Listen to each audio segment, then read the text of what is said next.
¿Qué es el pecado? ¿De dónde viene el pecado? ¿Quién puede definirlo? En este artículo encontrará la respuesta a estas y muchas otras preguntas que se ha hecho.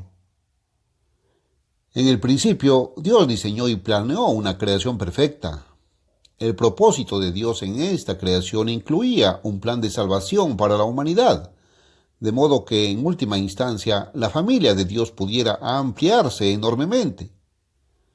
Para que este plan se hiciera realidad, tenía que haber una creación espiritual y una creación física. Era necesario que hubiera leyes espirituales y físicas para que prevaleciera el orden en lugar del caos. En este plan habría una causa para cada efecto, bueno o malo. Para cada acción habría una reacción.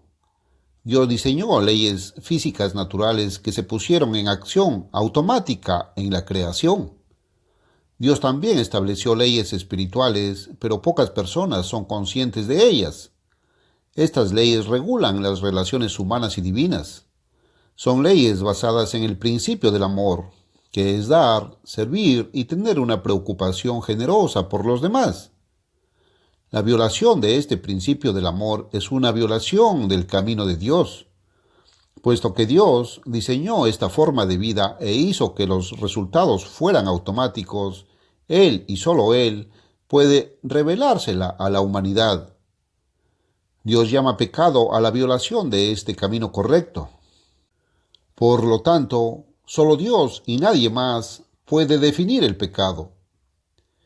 Dios no quiere que suframos una vida infeliz.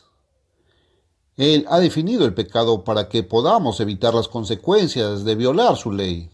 Él ha definido la rectitud para que podamos aprender acerca del camino que automáticamente traerá la buena vida. Si Dios no hubiera revelado estas cosas, no seríamos capaces de aprenderlas por nosotros mismos usando el método de ensayo y error en nuestras cortas vidas. Cuando Dios puso por primera vez los cimientos de la tierra, los ángeles gritaron de alegría. Job 38:7. Esta creación fue diseñada y preparada para que la humanidad tuviera todos los elementos esenciales necesarios para la vida y, en última instancia, para cumplir el plan de salvación de Dios. Antes de la creación del hombre, Dios puso a uno de sus grandes arcángeles, Lucifer, un querubín, para gobernar la tierra. Aparentemente fue enviado aquí para preparar la tierra para el hombre. Pero en el tiempo intermedio, esta gran criatura angelical violó la ley espiritual básica del amor y la preocupación generosa por los demás. No estaba satisfecho con la definición de Dios de lo que era correcto y lo que era incorrecto. Quería decidir por sí mismo qué era pecado y qué era justicia. Se le habían hablado de los planes de Dios y de sus principios espirituales de preocupación por los demás, incluida la obediencia a Dios el Creador. Dios le había mostrado lo que era correcto y lo que era incorrecto. Sin embargo, Lucifer no estaba satisfecho con su posición como gobernante de la tierra solo. Quería ir al cielo y derrocar todo el gobierno de Dios. Él quería que todos los demás seres espirituales lo vieran como su líder en lugar de Dios, su creador. Lucifer no tenía ningún poder que lo alentara a tener esos malos pensamientos. No había nadie cerca que lo pudiera engañar para que hiciera algo malo. Decidió hacer lo malo con pleno conocimiento y premeditación. ¿Cómo podría lograr su objetivo? Solo había una manera, y era derribar a Dios de su trono. Para hacer esto, necesitaba secuaces. Increíblemente, fue capaz de convencer a una tercera parte de todos los ángeles para que lo siguieran en una rebelión contra Dios. Había desarrollado un odio contra Dios y su camino. Eso es asesinato. Primera de Juan 3:15. Fue un asesino desde el principio. Y en el proceso también se convirtió en el padre de la mentira. Juan 8:44. Como resultado de su intento revolucionario de derrocar a Dios, hubo una guerra en el cielo. Lucifer, cuyo nombre significaba portador de luz, se convirtió en un adversario, un rebelde y un destructor. Y así Dios cambió su nombre y desde entonces se refirió a él por los nombres de Satanás, Abadón, Apolión o Diablo. Su nombre fue cambiado para adaptarse al cambio de su carácter. Satanás, con una tercera parte de los ángeles que se convirtieron en demonios debido a su rebelión en concierto con Satanás, fue arrojado de nuevo a la tierra. Cristo dijo: vi a Satanás caer como un rayo. Lucas 10:18. Dios había establecido un modo de vida cuya transgresión era el pecado. Satanás fue el primer ser en pecar y en el proceso él, no Adán, cayó. Desde los tiempos más remotos, las tradiciones mundiales han enseñado que Adán fue el primer pecador. La humanidad ha sido engañada al pensar que Adán pecó y cayó en lugar de Satanás, el verdadero culpable. El sutil Satanás está feliz de haber engañado a la humanidad con un pensamiento tan erróneo. ¿Cómo entonces llegaron a pecar Adán y Eva? Fueron colocados en un hermoso jardín que contenía todas las necesidades de la vida. Dios les dio mandamientos que definían las formas correctas e incorrectas de vivir. También les mostró que el pecado era la violación de su camino. Como recién habían sido creados, no tenían la valiosa lección de la experiencia. En el principio no tenían una inclinación innata hacia abajo ni una propensión a hacer el mal. Dios no los creó para que tuvieran que pecar. Eran agentes morales libres, capaces de elegir, obedecer o desobedecer a su Creador. Dios había colocado dos árboles muy importantes en el jardín. Probablemente eran árboles literales, pero lo más importante eran simbólicos de los principios esenciales de lo correcto y lo incorrecto, del bien y del mal, del pecado y la justicia. Uno de ellos era el árbol de la vida, y no se les prohibía comer su fruto, de hecho, se les aconsejaba que comieran de él. El fruto del árbol del conocimiento del bien y del mal estaba prohibido bajo pena de muerte. En este entorno idílico, Dios permitió que Satanás entrara en forma de serpiente. Algún día, Adán lo reemplazaría como gobernante de la tierra. El reino de Satanás estaba amenazado. Él sutilmente se esforzó por influenciar a Adán y Eva para que también pecaran y se rebelaran contra Dios. El relato de Génesis 3 muestra cómo Satanás engañó a Eva primero. Satanás se dio cuenta de que ella era el vaso más frágil, 1 de Pedro 3:7, la más ingenua o crédula de los dos. La forma en que la engañó fue poniendo una pregunta en su mente para ponerla a la defensiva, para hacerla cuestionar los motivos del Dios Todopoderoso. Con que Dios te ha dicho, fue el enfoque. Satanás le mostró cuán deseable sería participar del fruto prohibido. Ella cayó en su atractivo engaño y comió del árbol. Había desobedecido a Dios y aparentemente se había salido con la suya. Satanás debe tener razón y Dios debe estar equivocado. Ella no se dio cuenta del largo y a veces demorado castigo del pecado. Eclesiastés 8, del 11 al 13. Ella no sabía que ya estaba prácticamente muerta. Génesis 2:17. Para justificarse en su crimen, trató de persuadir a Adán para que también comiera de fruto. Pero él no podía ser engañado tan fácilmente como ella. De hecho, Adán no fue engañado. 1 de Timoteo 2:14. Pero su esposa fue tan suplicante en su súplica y él deseaba tanto complacerla y mantener la paz en la familia que cedió. Adán pecó, Eva pecó, la pena de muerte, Romanos 6:23. Por lo tanto, ¿qué transmitieron al resto de la humanidad? No podían transmitir la inmortalidad porque no la tenían, solo podían transmitir la mortalidad. Ninguno de sus hijos fue obligado a pecar solo porque Adán y Eva habían pecado. Abel era justo, pero su hijo Caín se convirtió en un asesino. Génesis 4, del 1 al 8 y Hebreos 11:4. Nadie ha sido obligado a pecar, sino que todos han pecado. Romanos 3:23. ¿Por qué? Por la misma razón que Eva y luego Adán pecaron. Fueron engañados por Satanás. Satanás ha estado con sus demonios desde entonces, engañando al resto de la humanidad de la misma manera malvada. Dios dice que Satanás ha engañado al mundo entero. Apocalipsis 12:9. Él ha usado toda influencia posible para engañar a toda la humanidad. Satanás ha difundido su filosofía por todas partes, apelando a nuestra vanidad, lujuria y avaricia para influir en nosotros. Cada uno de nosotros ha sido sintonizado con este bombardeo engañoso desde una edad temprana. Satanás ha usado este método para introducir pensamientos equivocados y utiliza el entorno y las circunstancias para influir en nosotros, para que tomemos decisiones equivocadas, tal como lo hicieron Adán y Eva. Cuando nacimos, no teníamos odio ni animosidad contra Dios ni contra su camino perfecto. Ni siquiera sabíamos que Dios existía, ni que Él tenía una manera correcta de vivir para nosotros.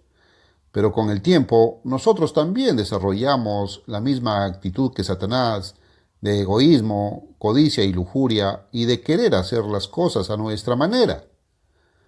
Cuando éramos niños pequeños, tal vez fuimos como aquellos de quienes habló Cristo, Mateo 18:3 y 4. Eran humildes y enseñables, pero aún no estaban completamente engañados por Satanás y su sociedad. En ese estado éramos como aquellos que finalmente heredarán el reino de Dios. Satanás y sus demonios originaron el pecado y nos han engañado a todos para que pequemos también. Hemos visto cómo se produjo el pecado. Ahora debemos ver lo que Dios dice acerca del pecado. ¿Cuál es la definición de Dios del pecado? No nos corresponde a nosotros decidir qué es el pecado. Eso es lo que Satanás trató de hacer. En lugar de aceptar la definición de Dios del pecado, Satanás decidió por sí mismo qué era el pecado. Desde entonces, toda la raza humana ha seguido a Satanás en la decisión de qué es el pecado. Cada persona trata de razonar por sí misma lo que está bien y lo que está mal. Dios no nos ha dejado a nosotros decidir qué es el pecado. Si lo hubiera hecho, entonces habría tantas definiciones de pecado como personas. Por supuesto, eso es lo que la gente está tratando de hacer ahora, porque no conocen el verdadero Dios creador ni su poder y su autoridad. Parece que cada religión, iglesia y secta tiene su propia idea de lo que es el pecado. Muchas de estas ideas son extremadamente vagas. Van desde los estrictos principios de lo que se debe y no se debe hacer de ciertas sectas fundamentalistas hasta el no hay pecado de algunas religiones de orientación metafísica. Pero Dios es específico. Dios es definido y claro. Dios no deja ninguna duda al que busca sinceramente la verdad. El único problema es con cualquier persona que no quiera oír esta verdad clara y sencilla. En lugar de aceptar una respuesta sencilla y directa, parece que muchas personas prefieren oír una definición vaga. Una definición vaga le da a uno la oportunidad de decidir por sí mismo qué es pecado y qué es justicia. Esta es la definición de Dios. El pecado es infracción de la ley. Primera de Juan 3:4. ¿Cómo se puede ser más específico? ¿Cómo se puede ser más claro? ¿Cómo es posible que las personas que hablan tanto sobre el pecado, que pasan toda su vida estudiando la Biblia, no vean esta definición clara? ¿La razón? No les gusta la ley de Dios, porque la mente carnal es enemistad contra Dios, porque no se sujeta a la ley de Dios ni tampoco puede. Romanos 8:7. La gente piensa que la ley de Dios ha sido abolida, y de hecho, si así fuera, no habría pecado. Romanos 4:15. Pero la ley de Dios no fue abolida. Es cierto que, como resultado del sacrificio de Cristo, el cumplimiento antitípico del sistema de sacrificios y sus leyes acompañantes, ciertos rituales y ordenanzas ya no son obligatorias. Pablo muestra cuáles son en Hebreos 9:10, que consistían solamente en comidas y bebidas, sacrificios, y diversos lavamientos y ordenanzas carnales, impuestas hasta el tiempo de reformar las cosas. Comparemos esto por un momento con las leyes de los Estados Unidos. La Constitución y la Carta de Derechos establecen los principios básicos que sustentan toda ley. Luego, otras leyes amplían y exponen esos principios. Las leyes promulgadas por el Congreso u otros órganos legislativos debidamente constituidos siguen vigentes como leyes del país hasta que sean derogadas o anuladas por leyes posteriores. Pero no se pueden instituir ninguna ley que sea contraria a la Constitución básica. Una razón por la que la gente no entiende la ley de Dios es que malinterpretan algunos de los escritos de Pablo. Como también en todas sus epístolas, hablando en ellas de estas cosas, entre las cuales hay algunas difíciles de entender, las cuales los indoctos e inconstantes tuercen, como también las otras escrituras, para su perdición. Segunda de Pedro 3:16. No se dan cuenta de que Pablo en todo lugar defendió la ley de Dios y la obedeció. Romanos 7:25. Y malinterpretan las observaciones de Pablo de que no podemos ganar o merecer la salvación guardando la ley. Solo podemos recibir vida por gracia o perdón inmerecido. Pablo muestra que la ley específica que define el pecado es la ley de los 10 mandamientos. ¿Qué pues diremos? ¿Es pecado la ley? En ninguna manera. Antes yo no conociera el pecado sino por la ley, porque tampoco conociera la codicia si la ley no dijera, no codiciarás. Romanos 7:7. Observe 2 puntos en esta escritura. Vimos que el apóstol Juan dijo en 1 de Juan 3:4 que la ley define el pecado. Pablo da la misma definición aquí. Yo no conocí el pecado sino por la ley. En segundo lugar, la ley particular que define el pecado es la ley de los 10 mandamientos. Uno de estos mandamientos se menciona en Romanos 7:7, de modo que no puede haber error en cuanto a cuál ley define el pecado. De esto se desprende claramente que la ley de los 10 mandamientos de Dios es la ley básica y fundamental que define el pecado. Esta ley nunca fue abolida ni en la cruz ni en ningún otro momento. Las obras de sus manos son verdad y juicio. Todos sus mandamientos son fieles, firmes para siempre y hechos en verdad y en rectitud. Salmo 111, 7 y 8. Esta ley de los 10 mandamientos está en vigor hoy y lo estará por toda la eternidad. Apocalipsis 12, 17 y 22, 14. Estos mandamientos básicos y abarcadores son los principios fundamentales sobre los que se basan todas las demás leyes de Dios. David amplía este principio al decir que son sumamente amplios. Salmo 119, 96. Hay otra definición de pecado en la Biblia que dice, con otras palabras, lo que ya hemos visto en los escritos de Juan y Pablo. Juan también dice, toda injusticia es pecado. Primera de Juan 5:17. La injusticia es pecado, por lo tanto, la justicia es lo opuesto, o la ausencia de pecado. David muestra que la justicia es el cumplimiento de los mandamientos de Dios. Hablará mi lengua tus dichos, porque todos tus mandamientos son justicia. Salmo 119, 172. Moisés muestra el mismo principio en Deuteronomio 6:25. Y será nuestra justicia si cuidamos de poner por obra todos estos mandamientos delante del Eterno nuestro Dios, como Él nos ha mandado. A partir de todas estas escrituras claras y sencillas, ¿cómo puede alguien decir que el pecado es otra cosa que la transgresión de la ley de Dios? No permita que los argumentos astutos de Satanás lo engañen como lo hicieron con Eva y con el mundo entero. Elija creer en las declaraciones sencillas, claras y sencillas de su Dios creador.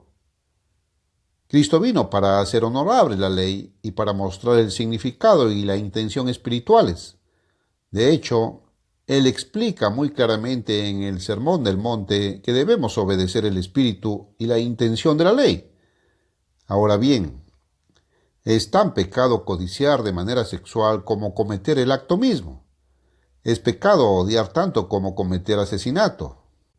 Mateo 5, 17 al 48. Cristo vino para magnificar la ley.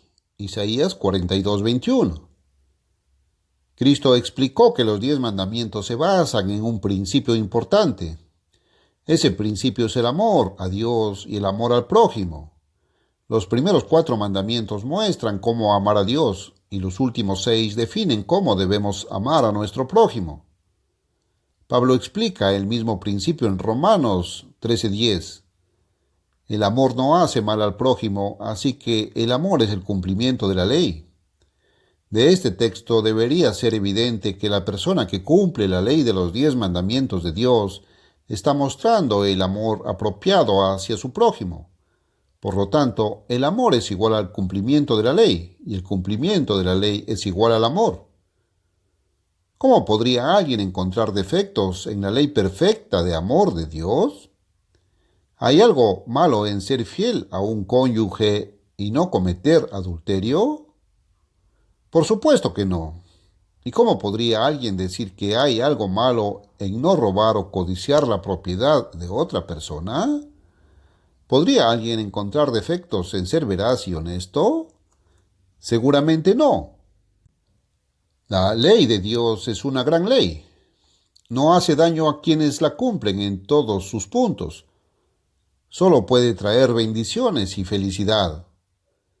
¿Por qué entonces la gente la odia tanto? No es porque haya alguna debilidad en la ley. Más bien se debe al hecho de que las personas son débiles, carecen de carácter.